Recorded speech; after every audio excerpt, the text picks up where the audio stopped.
go from old to new.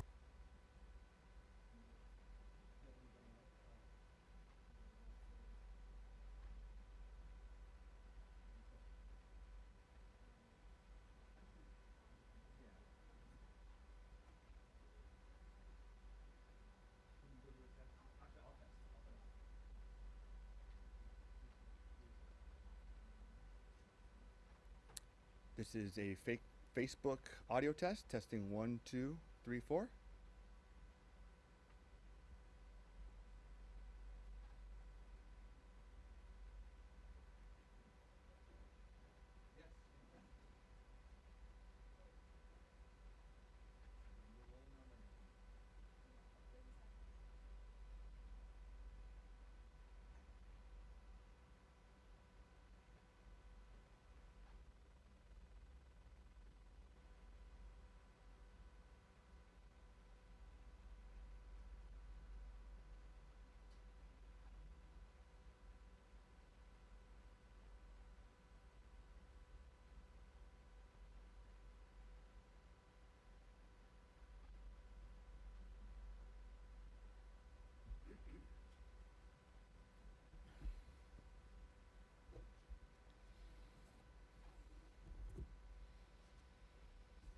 Well, good afternoon.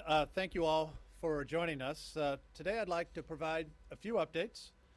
First, an update on the San Diego Police Department policies and procedures. Second, an update on Operation Shelter to Home at the Convention Center and the work that I'm doing along with mayors across California to reduce homelessness. Topic number one, SDPD. Last week, I directed 3 of the city's boards and commissions to hold special meetings. We did this to further the dialogue and the understanding between police officers and the community that they proudly serve. And the purpose of these meetings were very clear: to discuss how the police department can most effectively serve our community, including what policies need to be updated, changed, or added. And specifically, one topic came up several times: de-escalation policies that could be implemented by our department. We heard the comments from the community. We heard the calls for reform. And I'm not waiting. We want to make lasting changes now, not a year from now. So based on the community feedback, I have directed that we take action.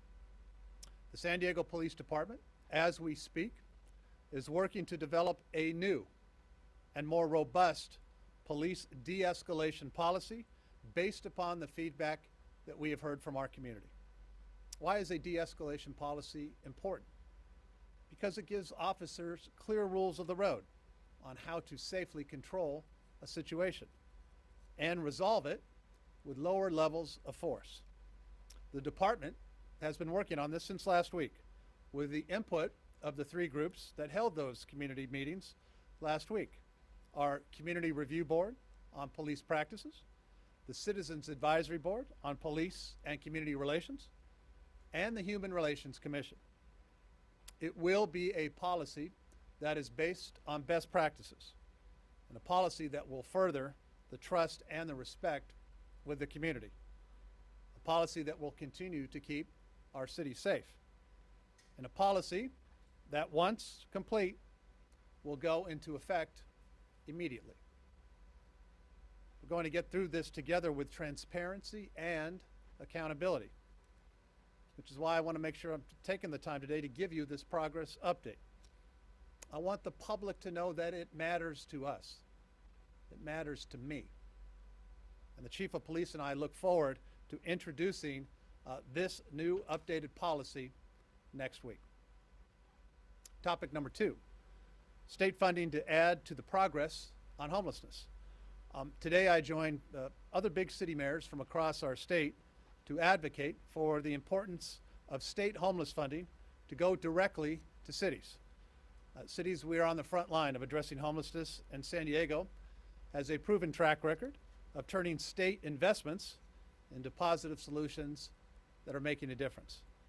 We're asking the governor and state lawmakers to continue directing investments to reduce homelessness to cities So when this pandemic is over, we have fewer people on our streets.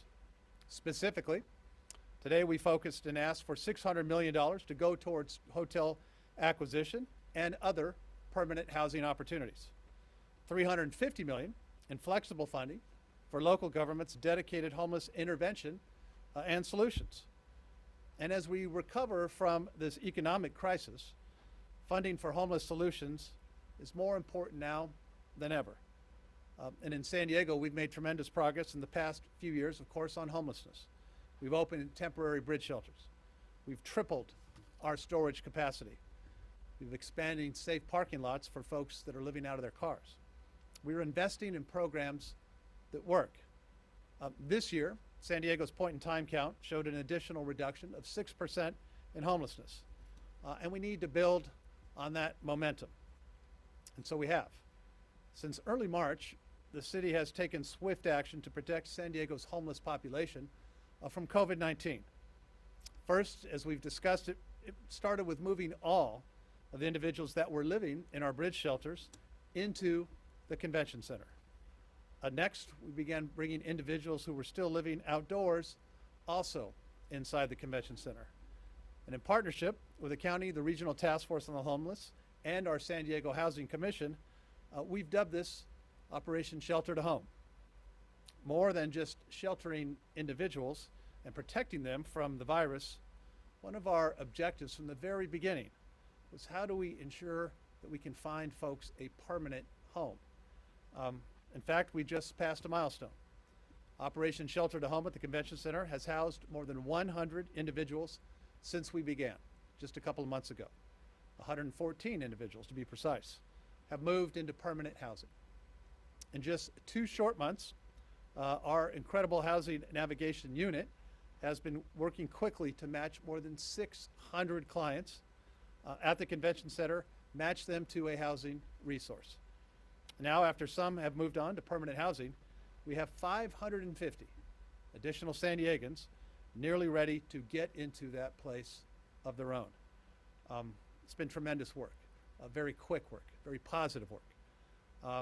And when we started this, as I said from the very beginning, the goal was not just to keep people safe, but let's provide that pathway to a home. We've centralized our resources. That's what this operation has been about, and it's really found that we're helping to break down the barriers that have kept people from getting housed in the past. We're getting more people connected to the resources they need and into the right housing option for them. And that's what Operation Shelter to Home is all about. I couldn't be more proud of all of the organizations that are there, of course, day and night at our convention center. They're stepped up. They're making a real difference, in people's lives. So we're going to continue to advocate for not only the positive changes here and the way we do things at the local level, but also to continue that statewide support as the state of California moves forward to adopting its budget in the coming days. That will continue to be our focus for positive results. With that, I will pause and answer any questions from members of the media.